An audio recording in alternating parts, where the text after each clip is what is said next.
ಓಂ ನಮಃ ಶಿವಾಯ. ವೀಕ್ಷಕರೇ, ನಮ್ಮ ಜ್ಯೋತಿಷ್ಯ ಜೈ ಹೋ ಯೂಟ್ಯೂಬ್ ಚಾನಲ್ಗೆ ಸ್ವಾಗತ.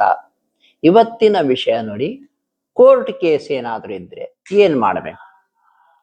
ಕೋರ್ಟ್ಗಳಲ್ಲಿ ಯಾವುದೇ ರೀತಿ ಕೇಸ್ ಇರಲಿ, ಗಂಡ ಹೆಂಡತಿ ಜಗಳ ಇರಲಿ, ಭೂಮಿ ವ್ಯಾಜ್ಯ ಇರಲಿ, ಅಥವಾ ಇನ್ಯಾವುದೇ ಏನೋ ತೊಂದರೆಗೆ ಅರಿಯದಲೆ ಮಾಡಿದ ತಪ್ಪುಗಳು ಅಥವಾ ಅರಿತು ಮಾಡಿದ ತಪ್ಪುಗಳು, ಯಾವುದೇ ರೀತಿ ಕೇಸ್ ಇರಲಿ, ಏನ್ ಮಾಡ್ಬೇಕು ನೋಡಿ. ಇಂಥ ಸಾಕಷ್ಟು ಕೇಸ್ಗಳು ನನ್ನ ಹತ್ರ ಇದ್ದಾವೆ. ಮೊನ್ನೆ ಕೂಡ ಸೋಮವಾರದಂದು ಕೂಡ, ಅದು ಶುಕ್ರವಾರ, ಒಂದು ವಾರದ ಹಿಂದೆ ಒಂದು ಕೇಸು ಡಿಕ್ಲೇರ್ ಆಯ್ತು. ನಮ್ಮ ಕ್ಲೈಂಟ್ ಕಡೆಗೆ ಆಗ್ಬಿಡ್ತು. ಹಿಂಗೆ ಹಿಂದೆಯೂ ಕೂಡ ಗಂಡ ಹೆಂಡತಿ ಏನು ಡೈವರ್ಸಿಗೆ ಹೋಗಿದ್ರು ಆ ಕೇಸ್ಗಳು ಕೂಡ ಡಿಕ್ಲೇರ್ ಆಗಿದ್ದಾವೆ. ಸಾಕಷ್ಟು 8-10 ವರ್ಷ ನಡೆದ ಕೇಸುಗಳು 8-10 ತಿಂಗಳಲ್ಲಿ ಬಗೆಹರಿದ್ಬಿಟ್ಟಿದ್ದಾರೆ. ಏನ್ ಮಾಡ್ಬೇಕಪ್ಪ ಅಂತಂದ್ರೆ, 8ನೇ ಮನೆ ಏನಿದೆ ನೋಡ್ಕೋಬೇಕು. ನಿಮ್ಮ ಜ್ಯೋತಿಷ್ಯದಲ್ಲಿ ಜಾತಕ ತೆಗೆದು ನೋಡ್ಕೊಂಬಿಡಿ. ಜಾತಕದಲ್ಲಿ ಲಗ್ನದಿಂದ 8ನೇ ಮನೆ ಏನಿದೆ, ಅಲ್ಲಿ ಯಾವ್ದಾದ್ರೂ ಗ್ರಹ ಇದೆಯಾ, ಅದು ಮಿತ್ರ ಗ್ರಹವ ಶತ್ರು ಗ್ರಹವ ನೋಡ್ಕೋಬೇಕಾಗತ್ತೆ. ಶನಿದೇವರು ಏನಾದ್ರೂ ಇದ್ದಾರಾ, ಮಂಗಳ ಗ್ರಹ ಇದೆಯಾ, ರಾಹು ಕೇತು ಏನಾದ್ರೂ ಇದೆಯಾ, ಇಷ್ಟು ನೋಡ್ಕೊಂಡ್ಬಿಟ್ರೆ ಅದಕ್ಕೆ ತಕ್ಕನಾದ ಪರಿಹಾರ ಮಾಡ್ಕೋಬೇಕು. ಮೊದ್ಲನ್ನು ನೋಡ್ಕೋಬೇಕು. ಅಥವಾ 8ನೇ ಮನೆಗೆ ಅಶುಭ ಗ್ರಹಗಳ ದೃಷ್ಟಿ ಏನಾದ್ರೂ ಇದೆಯಾ ಅದನ್ನ ನೋಡ್ಕೋಬೇಕು. ನೋಡ್ಕೊಂಡ್ಬಿಟ್ಟು ಅದಕ್ಕೆ ತಕ್ಕನಾದ ಪರಿಹಾರ ಮಾಡ್ಕೋಬೇಕು. ನೋಡಿ, ತಕ್ಕನಾದ ಪರಿಹಾರ ಅಂತ ಉಪಯೋಗಿಸ್ತಾ ಇದ್ದೇನೆ. ಆ 8ನೇ ಮನೆಗೆ ನೋಡಿ, ಕೆಲವೊಮ್ಮೆ ಧ್ಯಾನದಿಂದಲೇ ಪರಿಹಾರ ಮಾಡ್ಬೇಕಾಗ್ತದೆ, ಶಾಂತಿ ಮಾಡ್ಬೇಕಾಗ್ತದೆ ಆ ಗ್ರಹಕ್ಕೆ. ಉದಾಹರಣೆ, 8ನೇ ಮನೆ ಮೇಷರಾಶಿ ಆಗಿದ್ರೆ, ಅಲ್ಲಿ ಶನಿದೇವರಿದ್ರೆ ಆಗ ಏನ್ ಮಾಡ್ಬೇಕು ನೋಡಿ. ಆವಾಗ ಶಾಂತಿ ಮಾಡ್ಬೇಕಂದ್ರೆ ನವಗ್ರಹ ಶಾಂತಿ ಹೋಮ ಮಾಡಿಸ್ಬಿಟ್ಟು ತದನಂತರ ಶನಿ ಶಾಂತಿ ಹೋಮ ಮಾಡಿಸಿದಾಗ ಮಾತ್ರ ಅದು ಶಾಂತ ಆಗ್ತದೆ. ಧ್ಯಾನದಿಂದಲೂ ಆಗಲ್ಲ, ದಾನದಿಂದಲೂ ಆಗಲ್ಲ, ಅಥವಾ ರತ್ನಗಳನ್ನು ಧರಿಸೋದ್ರಿಂದಲೂ ಆಗಲ್ಲ. ಋಷಭದಲ್ಲಿತ್ತಪ್ಪ ಅಂದ್ರೆ, 8ನೇ ಮನೆ ಋಷಭ ರಾಶಿ ಆಗಿತ್ತಂದ್ರೆ ಆಗ ರತ್ನವನ್ನೇ ಧರಿಸ್ಬೇಕಾಗ್ತದೆ. ಮಿಥುನ ರಾಶಿ ಆಗಿತ್ತಂದ್ರೆ ಆಗ ಆ ಗ್ರಹದ ಧ್ಯಾನವನ್ನೇ ಮಾಡ್ಬೇಕಾಗ್ತದೆ.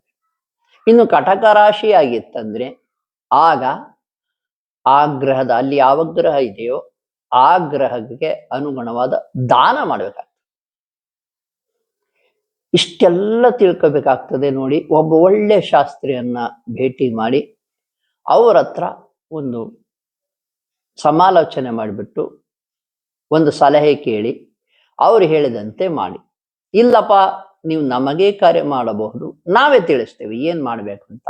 ಈ 8ನೇ ಮನೆಯನ್ನ ನೋಡಿ ಅದರ ಶಾಂತಿ ಮಾಡೋದು ಒಂದು ಕಡೆ ಆದ್ರೆ, ಇನ್ನು ಮತ್ತೊಂದು ನೋಡಿ, ಮಹಾಮಂತ್ರ ಇದೆ. ಆ ಮಂತ್ರ ಸೌಂದರ್ಯ ಲಹರಿಯಲ್ಲಿ ಸಿಗುತ್ತೆ. 8 ಅಥವಾ 9ನೇ ಮಂತ್ರ ಸೌಂದರ್ಯ ಲಹರಿಯಲ್ಲಿ ಕೆಲವು ಪುಸ್ತಕದಲ್ಲಿ 8 ಇರುತ್ತೆ, ಇನ್ನು ಕೆಲವು ಪುಸ್ತಕದಲ್ಲಿ 9 ಇರುತ್ತೆ. ಅದು ಹೇಗೆ ಬರುತ್ತೆ ಅಂದ್ರೆ, ಓಂ ಮಹಿಂ ಮೂಲಾಧಾರೇ ಕಮಪಿ ಮಣಿಪೂರೇ ಹುತವಹಂ ಸ್ಥಿತಂ ಸ್ವಾದಿಷ್ಠಾನೇ ಹೃದಿ ಮರುತಮಾಕಾಶಮುಪರಿ ಮನೋಪಿ ಭ್ರೂ ಮಧ್ಯೆ ಸಕಲಮಪಿ ಭಿತ್ವಾ ಕುಲಪತಂ ಸಹಸ್ರಾರೇ ಪದ್ಮೇ ಸಹರಹಸಿ ಪತ್ಯಾ ವಿಹರಸೆ. ಈ ರೀತಿ ಇರುತ್ತೆ. ಇದು ನೋಡಿ, ಸಪ್ತ ಚಕ್ರಗಳನ್ನು ಆಕ್ಟಿವೇಟ್ ಮಾಡುತ್ತೆ ಈ ಧ್ಯಾನ ಮಾಡಿದ್ರೆ. ಅದರ ಒಳ ಒಂದು ಶಕ್ತಿ ಏನಿದೆ ಅಂದ್ರೆ, ಈ ಧ್ಯಾನದ್ದು ಯಾರಿಗಾದ್ರೂ ಈ ನ್ಯಾಯಾಲಯದ ತೊಂದರೆ ಇದ್ರೆ, ಕೋರ್ಟು ಕಚೇರಿ ತೊಂದರೆ ಇದ್ರೆ, ಪೊಲೀಸ್ ಸ್ಟೇಷನ್ಗಳ ತೊಂದರೆ ಇದ್ರೆ ಅದರಿಂದ ಬಿಡುಗಡೆ ಆಗ್ತದೆ, ಅದರಿಂದ ಮುಕ್ತರಾಗ್ತಾರೆ. ಇದನ್ನು ನಂಬ್ಕೊಳ್ಳಿ. ಇಷ್ಟು ಮಾಡಿದ್ದೇ ಆದ್ರೆ ನೀವು ಈ ಕೋರ್ಟು ಕಚೇರಿಗಳ ತೊಂದರೆಗಳಿಂದ ಅಲೆದಾಡೋದ್ರಿಂದ ಮುಕ್ತರಾಗ್ತೀರಾ. ಸಾಕಷ್ಟು ಕ್ಲೈಂಟ್ಸಿಗೆ ಇದನ್ನ ನಾನು ಹೇಳಿಕೊಟ್ಟಿದ್ದೆ. ಅವರು ಮಾಡಿದ್ರು, ಮಾಡಿ ಆ ತೊಂದರೆಯಿಂದ ಪಾರಾಗಿದ್ದಾರೆ, ಅವ್ರಿಗೆ ಪರಿಹಾರ ಸಿಕ್ಕಿದೆ. ನೀವು ಕೂಡ ಪ್ರಯತ್ನ ಪಡಬಹುದು. ಯಾರಿಗೇ ಆಗ್ಲಿ, ಕೋರ್ಟ್ ಆಗಿರ್ಬೋದು, ಪೊಲೀಸ್ ಸ್ಟೇಷನ್ ವ್ಯವಹಾರಗಳೇ ಆಗಿರ್ಬೋದು, ತೊಂದರೆ ಇದ್ರೆ ಈ ಒಂದು ಪರಿಹಾರವನ್ನ ಮಾಡಿಕೊಳ್ಳಿ.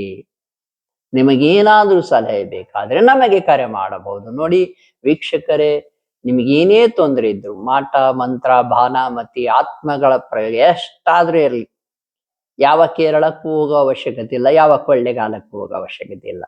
ನಿಮ್ಮ ಮನೆಯಲ್ಲಿ ಹೇಗೆ ಇದರ ವಿರುದ್ಧ ಹೋರಾಡಬಹುದು, ಇನ್ನು ಯಾವ್ಯಾವ ದೇವಸ್ಥಾನಗಳ ಶಕ್ತಿ ಇದೆ ಮಾಟ ಮಂತ್ರಗೊಳಿಸ್ಲಿಕ್ಕೆ, ಅದನ್ನ ನಾನು ತಿಳಿಸಿಕೊಡ್ತೇನೆ. ನೀವು ನಮಗೆ ಕರೆ ಮಾಡಬಹುದು. ಶುಭವಾಗಲಿ.